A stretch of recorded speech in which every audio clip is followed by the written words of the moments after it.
Welcome back to Japanese History for Everyone, where we break down Japanese history into easy-to-bite pieces.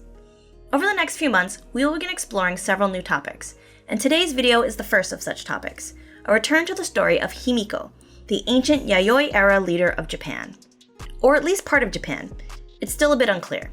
If you need a refresher on this topic, I would recommend watching the first video. Otherwise, we're just going to continue forward. Except this time, we're going to be asking a bit of a different question. Instead of who was Himiko, we're going to ask where was Himiko? Or more specifically, where was her kingdom, known as Yamatai, located? The reason I've chosen to explore this topic in more depth is because there's actually a fairly large debate known as the Yamatai Controversy, and it centers around two locations that Himiko's kingdom most likely existed. That would be either in Kyushu, the southernmost island of Japan, which is also the center of Yayoi culture according to archaeological evidence, or the Nara Basin, also known as the Kinai region, where modern-day cities of Nara and Kyoto, Japan's two ancient capitals, are currently located. So why is this such a big deal? Well, as you can imagine, proponents of the Kinai theory, which places Yamatai in the Nara Basin, are really passionate about this theory because the imperial royal house places its lineage in this region. In both the Kojiki and the Nihon Shoki, ancient texts that heavily mix religion and myth with history in a fashion similar to the Bible, places the royal family in the Nara Basin during the years of Himiko's reign, as well as several centuries prior. To locate Himiko elsewhere means that the Kojiki and Nihon Shoki are wrong, and that the narrative of the imperial household, by association, is also incorrect. Now, as a reminder, many parts of the Kojiki and Nihon Shoki are in fact myth.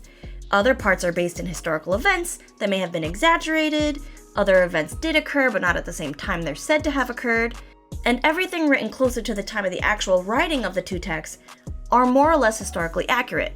That said, while I can confidently say that the dates in the Nihon Shoki are incorrect, the fact that Himiko's kingdom may be located in Kyushu as opposed to the Nara Basin may not contradict some of the narrative of the Nihon Shoki and the Imperial Royal House. I will first detail the main arguments favoring either or over the course of the next several videos, and then in the end I will summarize everything and give my own opinion on the topic. That said, let's get started. Our first topic explores the directions given for the location of Yamatai in the records of the Wei Kingdom, also known as the Wei Zi. Now remember, everything we know about Himiko comes from this text. It's written in 297 CE, which is towards the end of the Yayoi period.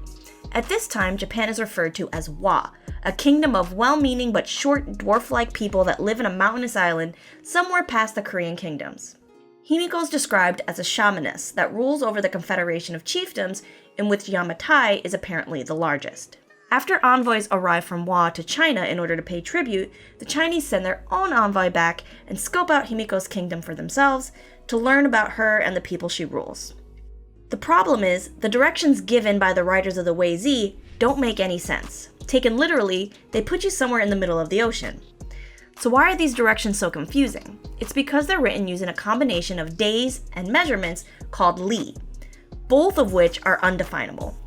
Li is a measurement that roughly equates to 1/3 of a mile today, but it's impossible to guess what it meant to the writers of the Wei Zi at the time that they wrote it because length changed over time and varied by region.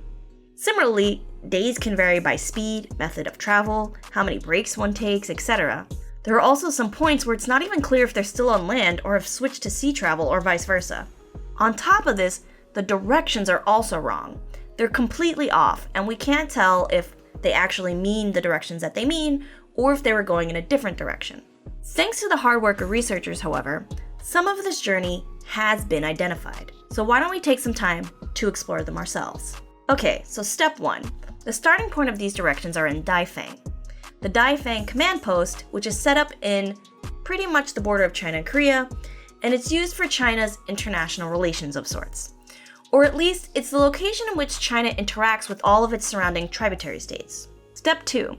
Travel southeast by water along the coast, passing the land of Han. That's here over in China. Step 3. Go south or east to Kyohan, 7,000 li. I'm guessing that this is somewhere here, in or around Korea. Step 4. Travel by sea, 1,000 li to Tsushima. That's this island here. Step 5. Travel south 1,000 li over water to a large chiefdom. Since they haven't hit the mainland yet, I'm guessing that they're on this island here, Iki. Step 6, travel 1,000 li by sea to Matsuda, a small chiefdom along the coast. I can't say for sure where this is, but since we're on mainland Japan, let's say it's somewhere around here. Step 7, travel southeast on land 500 li to Ito. There's a place in modern day Japan called Itoshima, and I think that would be around here. If you haven't noticed yet, the directions are not quite lining up at this point. Step 8, travel southeast 100 li to the Na chiefdom. The findings of the Na seal pretty much place the Na chiefdom somewhere around modern Fukuoka. It's also described as a fairly large chiefdom, so that checks out. Step 9, travel 100 li to Fumi. At this point, we start to lose track of where we're going, and we're not entirely sure where that's located. Step 10, travel south 20 days by water to Toma. So now we've switched to days, and we're not quite sure if that means that we're going in one direction or another. Step 11, travel south 10 days by water or 1 month by land. That gets you to Yamatai, passing several smaller chiefdoms along the way. So where does this leave us? Well, either the direction is wrong, the distance is wrong, or both are wrong. If the direction is right, but you correct for the distance, you end up in Kyushu.